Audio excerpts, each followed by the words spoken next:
로마서 6장 1절에서 13절까지 말씀입니다. 로마서 6장 1절에서 13절까지 말씀. 우리 찾으셨으면 그 자리에서 잠깐 일어나셔서, 일어나실 수 있는 분들은 일어나셔서 우리 한 절씩 교독하겠습니다. 제가 먼저 1절을 읽겠습니다. 그런즉 우리가 무슨 말을 하리요? 은혜가 넘치게 하려고 우리가 죄 가운데 거하겠느냐? 결코 그럴 수 없느니라. 죄에 대하여 죽은 우리가 어찌 그 가운데서 더 살리요? 예수 그리스도 안으로 침례를 받은 우리가 다 그분의 죽음 안으로 침례를 받은 줄을 너희가 알지 못하느냐?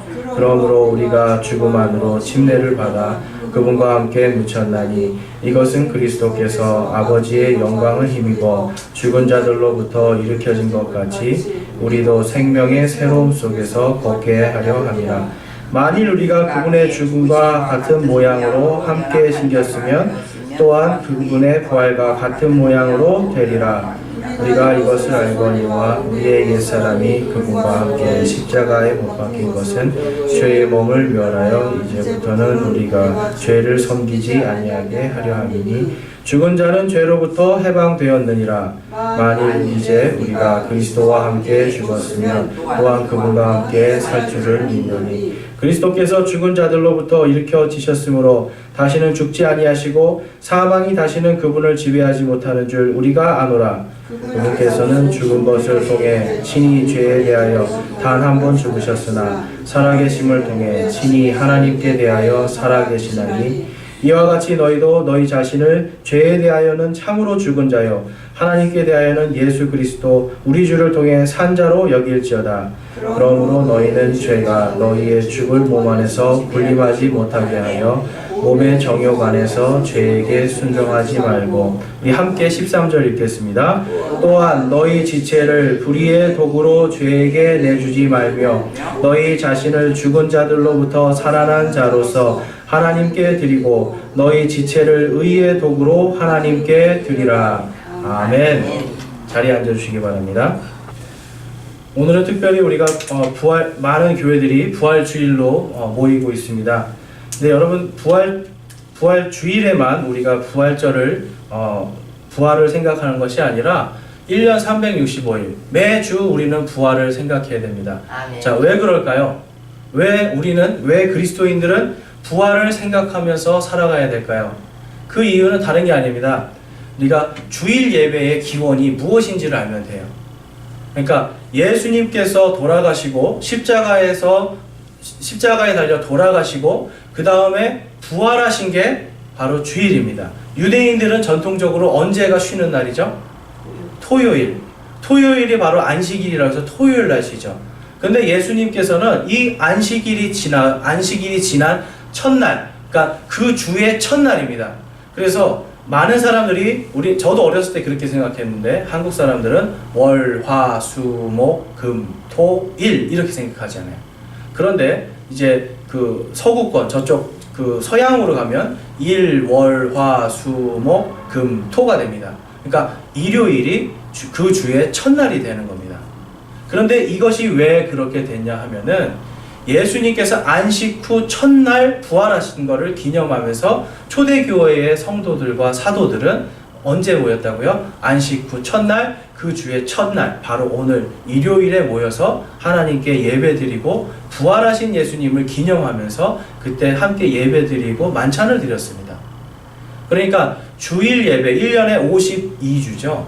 1년에 52주 동안 우리는 사실 예수 그리스도의 부활을 생각하면서 우리가 예배를 드리는 것이 어떻게 보면 더 바람직합니다. 왜냐하면 그것이 주일 예배의 시작입니다. 그러면 수요 예배는 무엇을 기념하면서 우리가 수요 예배를 드릴까요? 수요 예배 그냥 일주일 쭉 가다가 좀 계속 쉬기 뭐하니까 하루 예배 드린다고 생각하시나요? 그렇지 않습니다. 수요 예배의 기원은 무엇이냐면 수요일날, 그러니까 초대교회 교인들은 예수님이 수요일날 잡히셨다는 걸 알고 있었습니다. 수요일날 잡히시고 수요일날 저녁이 이제 유대 달력으로는 목요일이 되죠. 유대인들은 수요일 밤 6시, 수요일 오후 6시가 넘어가면 목요일이 되는 거예요. 그러니까 해가 지면 바로 다음 날이 시작이 되는 거예요. 네, 그러니까 해가 지면 다음 날이 시작되는 거라고 생각하시면 됩니다. 그래서 초대 교인들은 수요일 날 예수 그리스도께서 잡히시고 십자가에 달리심을 기념하면서 예배를 드렸습니다. 그러니까 우리가 그냥 수요일 날 그냥 예배를 드리는 것이 아니라 수요일은 예수께서 십자가에 우리의 죄를 위해서 십자가에 못 박혀 죽으심을 기념하면서 우리의 죄를 철저하게 자복하고 회개하면서 주님 앞에 나아가는 예배가 바로 수요 예배입니다. 그러니까 예배의 의미를 우리는 좀 더 깊이 알 필요가 있습니다. 자, 그렇다면 금요 예배는 무엇입니까? 사실 금요 예배는 이제 나중에 5세기에 가서 이 로마 캐톨릭에서 로마 캐톨릭의 이 교리를 만드는 사람들이 무엇을 했냐면 이 성경을 잘 몰랐던 거예요. 그래서 성경에 사흘만이라고 하는 말을 듣고 그럼 금, 토, 일이구나 이렇게 해서 금요일을 만든 거예요. 그러다 보니까 금요 예배는 이제 예수님의 십자가 사건하고 사실 상관이 없는데 금요 예배라는 것이 이제 생기기 시작했죠. 그런데 그것이 나쁜 것이 아니라 사실 우리가 또 금요일날 모여서 한 번 더 예수님의 그 복음을 생각하면서 예배를 드리는 것은 또 좋은 거잖아요. 그렇죠? 그래서 전통적으로 개신교에서는 그렇게 수요일과 금요일 그리고 일요일 이렇게 예배를 드리는데 이 모든 예배의 주체가 무엇입니까? 이 모든 예배의 주체는 예수님의 부활입니다.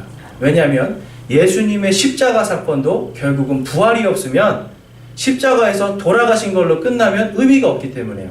왜 그럴까요? 부활하신 그분이 영원한 생명을 가지신 그분이 우리에게 영원한 생명을 약속했기 때문입니다. 아멘.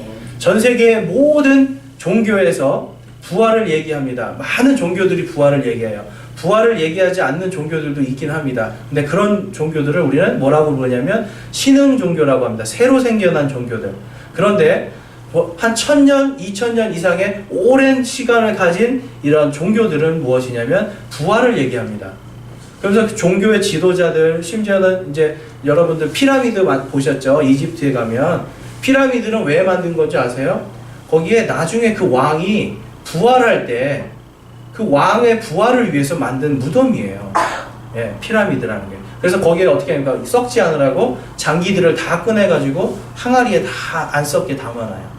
기술이 얼마나 뛰어나냐면 그게 그 피라미드가 생긴 게 약 한 4,500년 전입니다. 4,500년이에요, 지금부터. 근데 그 당시에 단지에 넣었던 장기들이 썩지 않고 있는 거예요, 아직. 그러니까 그 당시에 벌써 4,000년 훨씬 전에 있던 사람들이 그러한 기술을 가졌어요. 그러한 사람들이 무엇을 했냐면 바로 부활을 기다렸는데 왜 그런 사상들이 나타나냐면 생각해 보세요. 4,000년 전에 있던 사람들이 하나님의 존재를 더 알겠습니까? 오늘 우리가 하나님의 존재를 더 알겠습니까? 그렇죠. 왜 그렇죠? 천지를 창조하신 하나님. 맞습니다. 천지를 창조하신 지 얼마 안 됐어요. 아담이 몇 살까지 살죠? 960년까지 살죠? 아담의 나이가. 아담이 960년 동안 살면서 무슨 얘기했겠습니까? 자손들에게. 하나님께서 이 온 우주 만물을 어떻게 창조하셨다는 것을 가르쳤을 거라고요.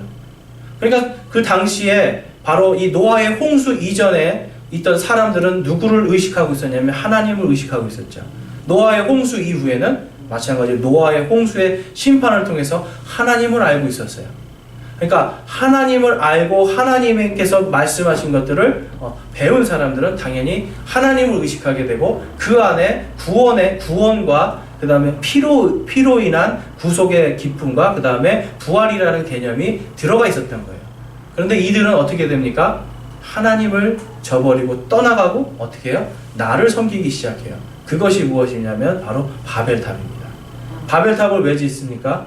우리가 우리의 이름을 위해서, 그렇죠? 하나님만큼 높아지고자 만든 것이 바벨탑입니다. 그러니까 인간은요, 하나님께서 계심을 무엇으로 보여주셨어요? 홍수로 보여주셨는데도 불구하고 까먹는 거예요. 하나님의 존재를. 하나님의 존재를 까먹고 무엇을? 나를 위해서 나를 높이고 그러면서 무엇을 만들죠? 종교라는 걸 만들게 됩니다. 그런데 모든 종교는 어떻게 됩니까? 아까 말씀드린 그 고대의 종교들은 부활을 얘기했지만 실질적으로 부활한 사람이 있습니까? 없습니까? 피라미드에 있는 그 왕들 4,000년이 지났는데 아직도 부활 못하고 있습니다. 네. 심지어는 요즘에 그 누구죠? 안상홍 증인회라는 거 아시죠? 새로 생긴 안상홍 증인회라는 자기가 저기 어머니 하나님이라고 막 하는 그 자기가 어머니 하나님이라고 하는 이단이 있어요. 그 사람도 뭐라고 했냐면 죽기 전에 내가 부활할 거다 그랬어요. 근데 지금 몇십 년 지났는데 아직도 부활 못하고 있어요. 왜 그럴까요? 죄악된 인간이기 때문입니다. 부활은 인간이 이룰 수 없는, 인간이 도저히 끊고 이겨낼 수 없는 사망의 권세를 끊어낸 권세입니다. 근데 그것을 누가 이루셨죠? 오직 예수 그리스도께서 부활을 통해서 사망의 모든 권세를 끊어버렸습니다. 아멘. 그리고 그 예수님께서 이제 뭐라고 하시죠?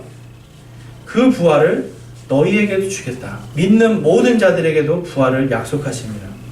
그래서 오늘 본문 말씀에 6장 로마서 6장 4절에서 5절을 보면 그러므로 우리가 죽음 안으로 침례를 받아 그분과 함께 묻혔나니 이것은 그리스도께서 아버지의 영광을 힘입어 죽은 자들로부터 일으켜진 것 같이 우리도 생명의 새로움 속에서 걷게 하려 함이라.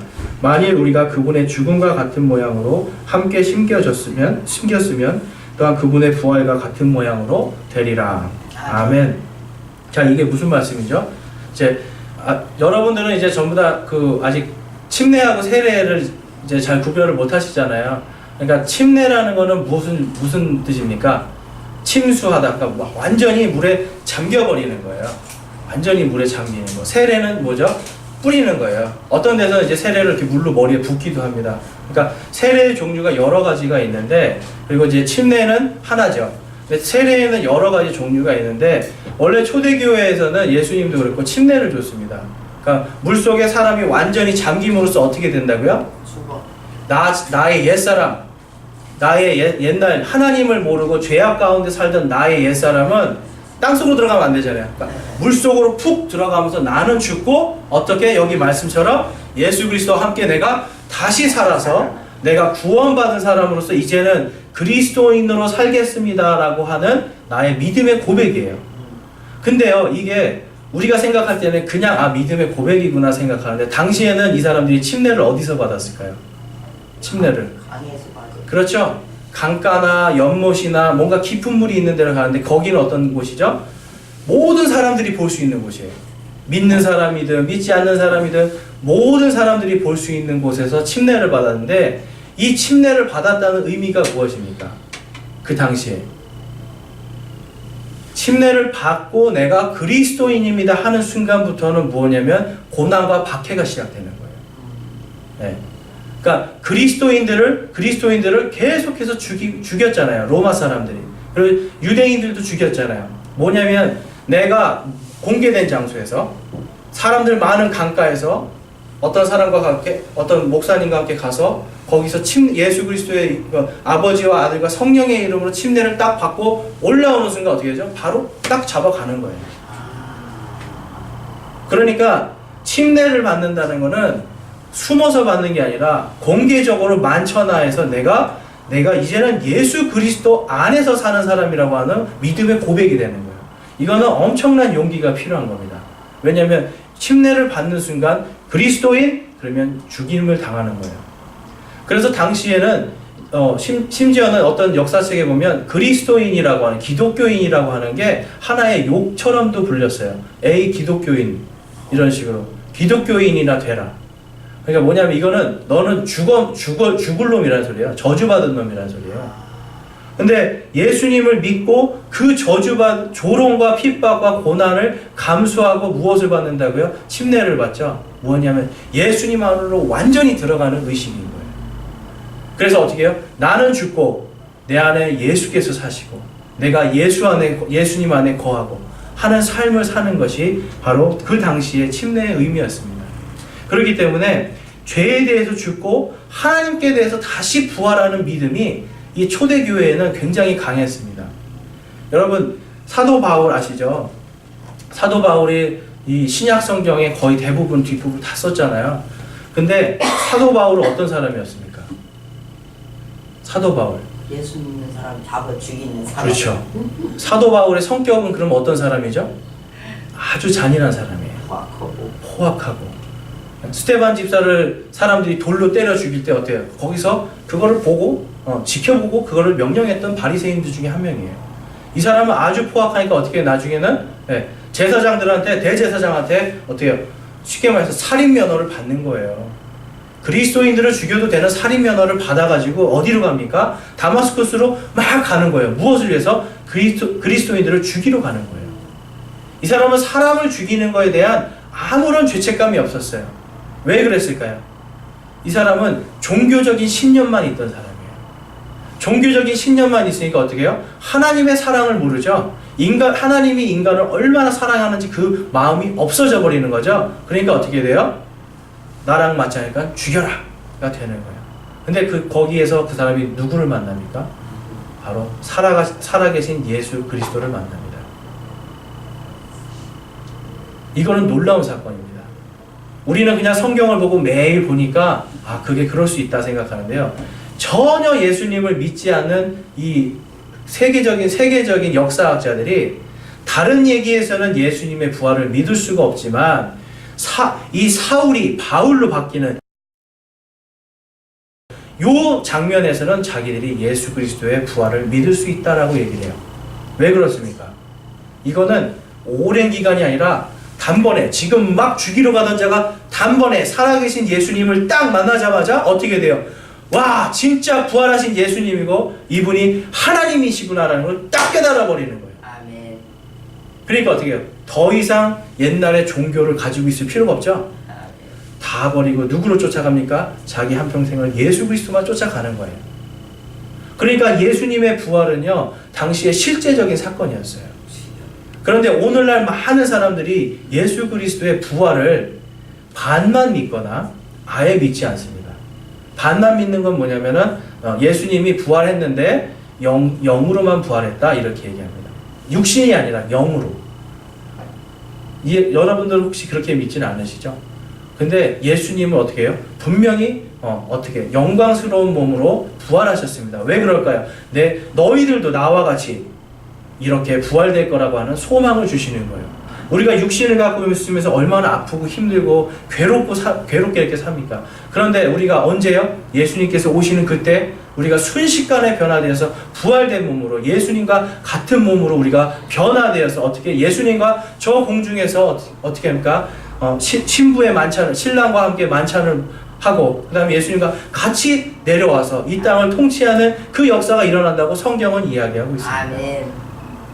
그렇기 때문에 우리는 부활하신 예수님에 대해서 매주 예배 드릴 때 우리는 그걸 소망해야 돼요. 아멘. 정말 믿음이 좋으신 분들은 주 예수여 다시 오시옵소서 매일같이 고백합니다. 왜 그럴까요? 이 땅의 것들이 아무것도 소용없는 걸 아는 거예요. 그다음 예수님과 함께 있을 예수님과 함께 이 땅을 다스릴 그날이 가장 우리에게는 복되고 기쁘다는 걸 알고 있습니다.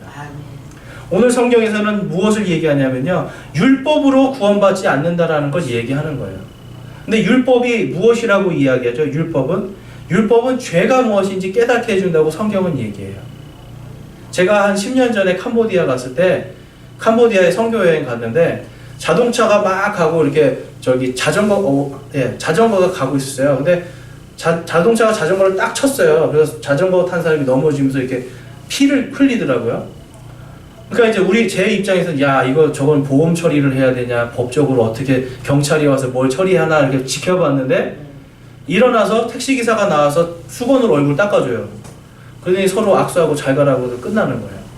왜 그럴까요? 도로교통법이 없어요. 도로교통법이. 근데 우리나라는 어때요? 도로교통법, 여러분들이 모르는, 저도 모르는 도로교통법이 엄청 많아요. 근데 그 법 때문에 어떻게 됩니까? 우리는 도로교통법을 어긴 범죄자의 삶을 언젠가는 탁 걸리게 돼 있는 거예요. 율법이라는 것이 그런 것입니다. 율법이 많아지면 많아질수록 어때요? 인간은 도저히 구원받을 수 없는 존재라는 것을 깨닫게 돼요. 어떤 거에도 율법에 어긋나니까 죄인이에요. 이것도 죄인, 저것도 죄인. 죄인이 되는 거예요. 꼭 감옥에 가야만 죄인입니까? 벌금 무는 것도 죄인이에요, 여러분.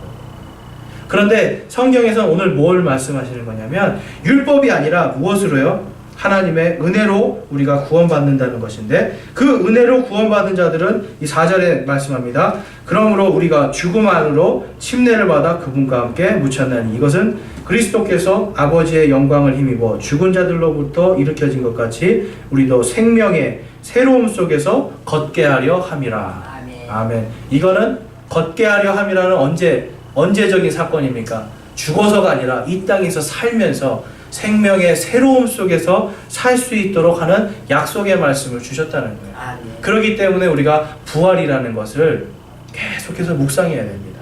예수님의 십자가도 묵상해야 됩니다. 그렇지만 예수님의 십자가만 계속 묵상하는 삶이 아니라 예수님의 십자가를 통해서 그 다음에 부활을 통해서 사망의 모든 권세를 깨뜨린 예수님의 권능이 내 권능이 됐다라는 것을 우리가 깨달을 수 있습니다. 아멘. 우리 함께 해보겠습니다. 예수 부활 나의 부활, 예수 부활 나의 부활, 예수 권능 나의 권능, 예수 권능 나의 권능, 예수님의 권능이 예수님의 부활을 통해서 이제 여러분 안에 심겨졌습니다. 아멘. 그렇기 때문에 우리가 예수님의 부활을 통해서 이 땅에서 못할 것이 무엇이 있습니까? 사는 건 힘들 수도 있어요. 힘들고 괴롭고 아플 수 있어요. 근데요, 이 힘들고 괴롭고 아픈 거는 하나님께서 믿는 자나 믿지 않는 자나 똑같이 주셨어요. 햇볕도 믿는 자나 믿지 않는 자나 똑같이 주셨어요. 하나님께서는 좋은 것도 믿는 자나 믿지 않는 거나 않는 자나 똑같이 주시고 나쁜 것도 똑같이 주셨어요. 그런데 살아가는데 새롭게 바뀌어지는 것이 조건이 무엇입니까? 바로 예수 그리스도의 부활을 통해서 우리가 구원받았다라고 하는 사실이, 그것이 바로 예수님의 권능입니다. 아멘. 그러면 예수님의 권능에 매인 사람들은 어떤 삶을 삽니까? 예수님의 권능에 매인 사람들은 절대 이 땅의 것들에 욕심 부리면서 그렇게 살질 않아요. 그래서 성경에 이제 그 로마서 1장 뒷부 후반부에 가면 거기에 여러 가지 죄악들이 나옵니다. 여러 가지 죄악들이 나와요. 나중에 집에 가서 한번 읽어보세요. 그런데 예수 그리스도를 믿고 완전히 새롭게 된 사람들, 예수님의 부활의 권능이 안에 있는 사람들은 그러한 것들을 할 수 없다는 것을 여러분들이 읽으면서 느끼실 수 있을 거예요. 그렇기 때문에 예수님의 부활이 나의 부활입니다 라고 하는 이 믿음의 고백이 우리의 믿음 속에서 굉장히 중요합니다. 주여. 1년에 한 번 부활 주일에만 고백하는 게 아니에요. 1년 365일 내가 기도할 때마다 예수님의 부활이 나의 권능입니다. 예수님의 사망과 어둠의 모든 권세를 깨뜨린 그 권능이 나의 권능입니다. 주여. 이럴 때에 누군가가 나의 자존심을 건들고요, 나의 생활 속에서 어떤 중요한 것들을 누군가가 강탈해 가고요, 막 힘든 일이 있을 때 어떻게 됩니까?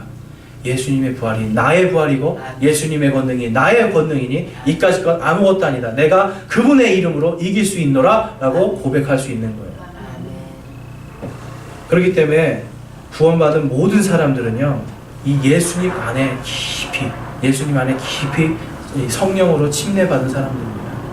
그러니까 우리가 이런 집회 같은데 어떻게 하면 성령님 오시옵소서, 성령님을 자꾸 이제 오시라고 자꾸 부르잖아요.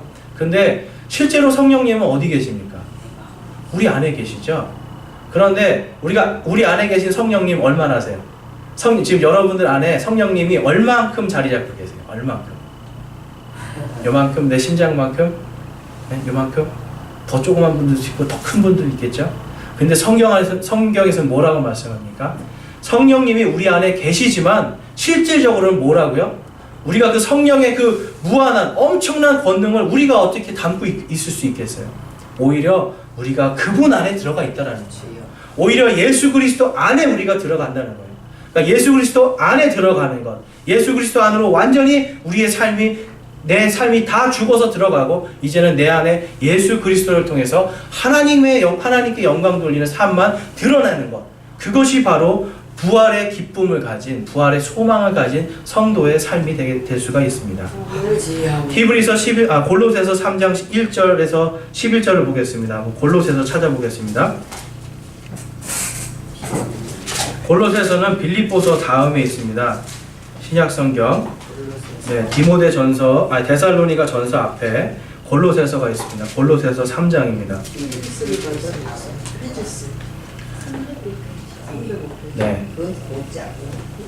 골로새서 3장 1절에서 11절 305페이지입니다. 이 여러분들 만약에 어떤 사람들이 교리적인 걸로 여러분들을 혹시라도 공격할 때 골로새서를 여러분들이 꼭 잘 보세요. 골로새서를 통해서 우리가 무엇을 할 수 있냐면 이런 이단들이라든지 다른 교리를 가지고 공격하는 사람들을 이기기가 굉장히 쉽습니다. 예. 그래서 우리는 항상 이 성경 말씀으로 이겨야 돼요. 아멘. 자, 골로새서 3장 1절에서 11절까지 말씀 우리 한번 읽어보겠습니다. 시작. 그러므로 너희가 그리스도와 함께 일으켜졌거든 위에 있는 것들을 추구하라. 거기에는 그리스도께서 하나님 오른편에 앉아 계시느니라. 위에 있는 것들에 너희의 애착을 두고 땅에 있는 것들에 두지 말라. 너희는 죽었고 너희 생명은 그리스도와 함께 하나님 안에 감추어져 있느니라. 우리의 생명이신 그리스도께서 나타나실 때에 그때에 너희도 그분과 함께 영광 가운데 나타나리라. 그러므로 땅에 있는 너희 지체들을 죽이라. 그것들은 음행과 부정함과 무절제한 애정과 악한 욕정과 탐욕이니 탐욕은 우상 숭배니라. 이것들로 인하여 하나님의 진노가 불순종의 자녀들에게 임하느니라. 너희도 그것들 가운데서 살 때에는 한때 그것들 가운데서 걸었으나 이제는 너희도 이 모든 것을 내버리라. 곧 분노와 진노와 악의와 신성모독과 너희 입에서 나오는 더러운 대화라. 서로 거짓말하지 말라. 너희는 옛사람과 그의 행위를 벗어버리고 새 사람을 입었는데 이 새 사람은 그를 창조하신 분의 형상을 따라 지식에서 새로워진 자니라. 거기에는 그리스인이나 유대인이나 할례자나 무할례자나 바바리인이나 수구디아인이나 매인자나 자유로운 자가 없나니 오직 그리스도만이 모든 것이요 모든 것 안에 계시느니라. 아멘. 아멘. 여기에서 아까 우리 로마서에서 읽었던 것처럼 우리의 과거의 옛사람은 어디에서 걸었다고요? 악한 행실 속에서, 악한 것들 속에서 걸었어요. 그런데 로마서에서는 뭐라고 하죠? 부활하신 예수님 때문에 이제는 우리가 새로움을 받아서 새로운 것들 속에서 걷는다라고 이야기합니다. 인생이 완전히 바뀌는 거예요. 여러분, 예수 그리스도의 부활이 이 전 세계를 완전히 뒤집은 사건이라는 거 아세요? 예수님의 부활이 있기 전에는 이 세상에서 각 나라마다 쓰는 연도가 다 달랐죠. 한국은 뭐 단기를 썼고, 어디에서는 로마 황제들은 로마 황제의 달력을 썼고, 유대인들은 유대인의 달력을 썼어요.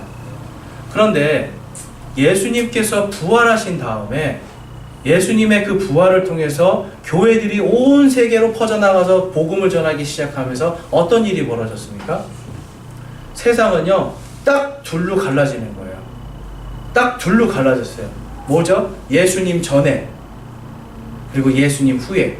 이것을 기원 전과 기원 후라고 이야기합니다. 지금은 그러면 기원 후 몇 년이죠? 2018년. 그렇죠. 기원 후 2018년입니다. 여러분, 지금까지 많은 사람들이, 많은 위대한 영웅들이 있었어요. 역사에 많은 영웅들이 있었는데 전 세계의 모든 이 달력들, 모든 시간들을 반으로 딱 쪼갠 사람이 있습니까? 없습니까? 없습니다. 오직 예수님만이 그 일을 하신 거예요. 모든 사망의 권세를 언제요? 예수님께서 부활하심을 통해서 끊어버린 거예요. 그렇기 때문에 예수님의 탄생을 기점으로 해서 그 하나님이신, 창조주 하나님이신 예수님의 탄생을 기점으로 해서 어떻게 해요? 기원 전과 기원 후가 나누어지는 거예요. 만약에 예수님이, 어떤 사람은 그래요. 예수님이 그냥 영이었다. 실제 사람이 아니고 영이었다. 예수님이 죽은 거는 신화다. 이렇게 이야기하는 사람도 있어요. 근데 진짜 사람이 아니고 진짜 그 일이 없었으면 어떻게 이 시대가 반으로 나눠질 수가 있겠어요? 이거는 예수님의 부활은 실제적인 사건이에요. 그분이 십자가에 달려서 돌아가시고 끝났으면 다른 종교하고 똑같아요. 근데 그분이 십자가에 달려 돌아가시고 그 다음에 어떻게 해요? 3일 밤 3일 낮 후에 부활하신 다음에 어떻게 됩니까? 세상은 이분이 진짜 하나님이셨구나라는 걸 알게 되는 거예요. 역사가 완전히 반토막이 나는 순간입니다. 그래서 우리가 예수님 안에서 성령으로 거듭난 삶을 살면서 그 안에 걸어갈 때는요, 여러분 그냥 여러분들이 2018년을 그냥 살아가는 게 아니에요. 바로 이 역사적인 모든 것, 과거의 어둠과 모든 사망의 권세를 완전히 깨트려버리고 둘로 갈라주신 그 말씀이신 예수님의 권능으로 살아가는 거예요. 아멘. 그렇기 때문에 부활이라는 거는요, 그냥 1년에 한번 부활절 기도하고 옛날에는 계란도 나눠줬잖아요. 계란 먹고 이런 날이 아니라는 거죠. 부활이라는 거는 실제 사건이고 우리의 삶 평생 동안 그분께 감사하면서 부활의 권능으로 살아갈 수 있는 힘이 되는 겁니다. 그래서 히브리서 11장 6절에 보면 그러나 믿음이 없이는 하나님을 기쁘게 하지 못하나니 그분께 나아가는 자는 반드시 그분께서 계시는 것과 또 그분께서 부지런히 자신을 찾는 자들에게 보상해 주시는 분이심을 믿어야 하느니라. 아멘. 그분께 나아가는 자는 반드시 뭐라고요? 그분께서 계시는 것과 계시는 것이 무엇이요? 실제적으로 부활하신 예수님을 이야기하는 겁니다. 그분께서 부활하신 것을 믿고 그 다음에 뭐요? 그분께서 또한 우리가 살면서 믿음을 지키고자 믿음대로 살고자 말씀대로 살고자 애쓰고 노력했던 그 모든 것들을 어떻게 해요? 보상해 주시는 분임을 우리는 알아야 된다고 합니다. 그것이 우리의 믿음의 핵심입니다. 그래서 하나님을 지금 우리가 믿고 구원받았다면 이제는 우리가 그분께서 살아계신 예수님, 살아계신 하나님이시라는 것을 우리가 더욱더 분명하게 인식하고 믿고 나아가야 됩니다.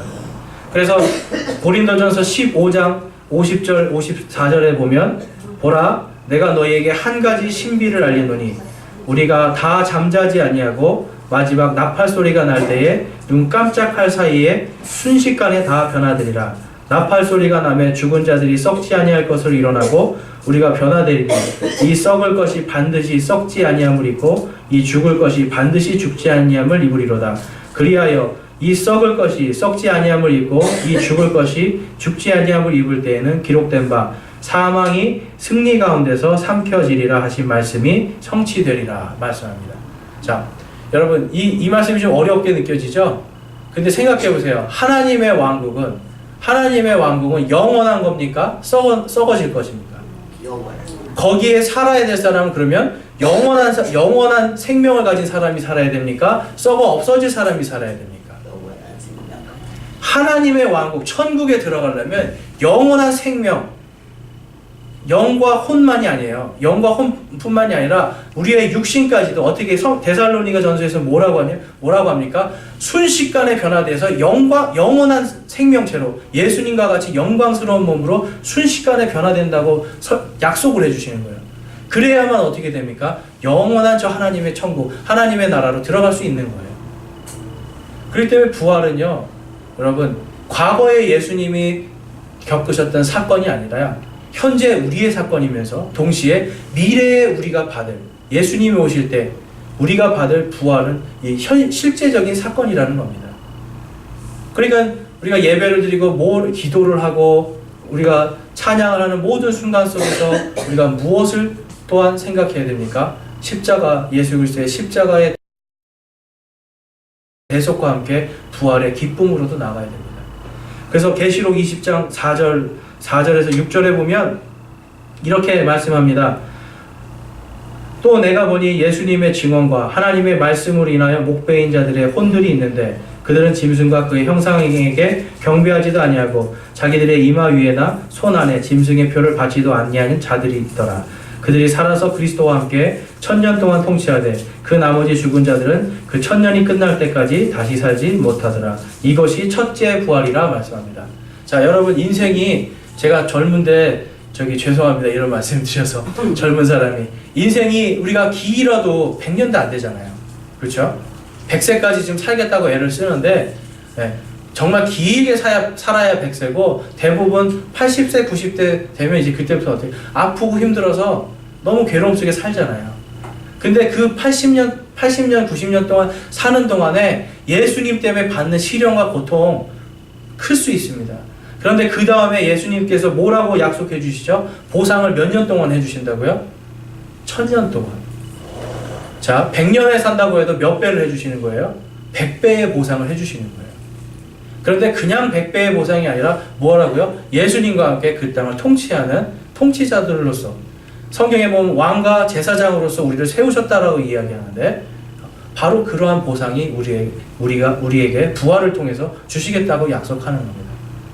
그러니까 여러분들 살면서 우리가 막 여러 가지 힘든 일인데 때로는 그럴 수 있어요. 하나님 왜 나만 이런 힘든 고통을 주세요? 왜 나한테만 이러한 일들을 주세요? 우리가 원망할 수 있어요. 근데 원망하지 마세요. 지금 이거는 잠깐이에요. 예수님도 어때요? 잠깐 받은 고난이 우리가 받을 수 없는 거에 수십 배, 수백 배의 고난을 받으셨잖아요. 그런데 예수님은 어때요? 실제로 우리와 똑같은 몸을 가지고 똑같은 고통을 당하신 거예요. 채찍에 맞으시는데 그냥 채찍이 아니죠. 살점이 다 떨어져 나가는 채찍에 맞았어요. 채찍에 맞기 전에는 어때요? 39대의 매를 맞았어요. 또. 매도 그냥 때리는 게 아니죠. 이 로마 병정들 어때요? 저보다 덩치가 더 큰 사람들이에요. 이런 사람들이 때리는 매를 다 맞고 채찍에 맞고 그 다음에 골고다 언덕을 이 십자가 사형틀이잖아요. 사형틀을 메고 올라가기도 힘든데 거기서 또 때리죠. 우리가 상상할 수 없는 고통입니다. 그런데 마지막 최후는 어떻게 되죠? 십자가에 양 두 손과 두 발을 못 박히게 됩니다. 조그마한 가시 하나, 못 하나만 박혀도 우리는 아파가지고 죽을 것 같은데, 예? 우리 손가락보다 더 두꺼운 그 대못이 팍 하고 뚫고 들어간다고 생각해 보세요. 그리고 거기서 피가 철철철 튀어나옵니다. 이 고통을 누가 알 수가 있겠습니까? 우리는 상상할 수 없습니다. 그러나 예수님께서는 그 모든 고통을 다 감수하시고 이겨냈습니다.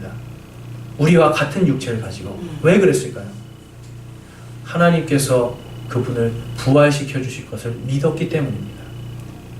예수님이 하나님이기 때문에 그냥 그거 감당한 거 아니에요. 예수님이 우리와 똑같은 몸을 가지고 똑같이 아프고 똑같이 슬프고 똑같이 기쁨 가운데서 그 모든 고통을 감수했습니다. 이 고통은 잠깐이고 그 다음에 부활을 통해서 영광스러운 하나님의 영광이 기다리고 있기 때문에 예수님은 참을 수 있었던 겁니다. 우리에게도 똑같이 부활의 의미는 똑같습니다. 이 땅에서 살아가는 동안에 아무리 어렵고 힘들고 심지어는 예수님 때문에 여러분들이 고난을 받고 예수님 이름 때문에 박해를 받고 사람들이 조롱을 할지라도 그거에 대해서 절대로 굴하거나 그거를 포기하면 안 됩니다. 왜냐하면 이 고통은 뭐라고요? 잠깐입니다. 그 다음에 부활을 통해서 하나님께서 몇 배로? 100배로 영원한 보상을 주시겠다라고 말씀하고 계신 겁니다. 그렇기 때문에 여기에 말씀해 보면 이 요한계시록 말씀해 보면 이렇게 말씀합니다. 첫째 부활에 참여하는 자는 복이 있고 거룩하도다. 둘째 사망이 그들을 다스릴 권능을 갖지 못하고 도리어 그들이 하나님과 그리스도의 제사장이 되어 1000년 동안 그분과 함께 통치하리로다 말씀합니다. 이제 예수 그리스도를 통해서 부활의 그 권능과 또한 구원의 기쁨을 가진 사람들은 어떤 사람들이라고요? 둘째 사망의 권능이 그들을 해치지 못한다라고 이야기합니다. 우리의 육신이 죽을 수 있습니다. 그렇지만 우리가 죽는 것을 두려워할 것이 아니라 예수님처럼 어떻게 해요? 그 다음에 우리를 부활시켜 주실 것을 믿고 오직 믿음으로 한 걸음 한 걸음 나아갈 때에 믿음을 통해서 하나님께서 기뻐하시고 그 다음에 그 살아계신 하나님께서 살아계신 예수님께서 우리를 저 나중에 오시는 그날 맞아주시고 우리를 위로해 주시고 우리의 눈물을 닦아 주시고 그 다음에 어떻게 하면 우리에게 반드시 보상해 주신다는 것을 믿기 바랍니다. 이것이 부활이 성도들에게 주는 큰 선물입니다. 가장 영원한 것을 주는 하나님의 영원한 선물입니다. 그렇기 때문에 오늘 이곳에서 함께 예배드린 모든 분들이 이 예수 그리스도의 부활의 권능을 통해서 사망과 모든 어둠의 권세를 깨트리고 여러분들이 가는 모든 곳에서 빛으로서 그리스도의 이 전령자로서 그리스도의 전도자로서 여러분들이 끝까지 싸워서 이기고 승리하시기를 예수님의 이름으로 축원합니다. 아멘. 우리 함께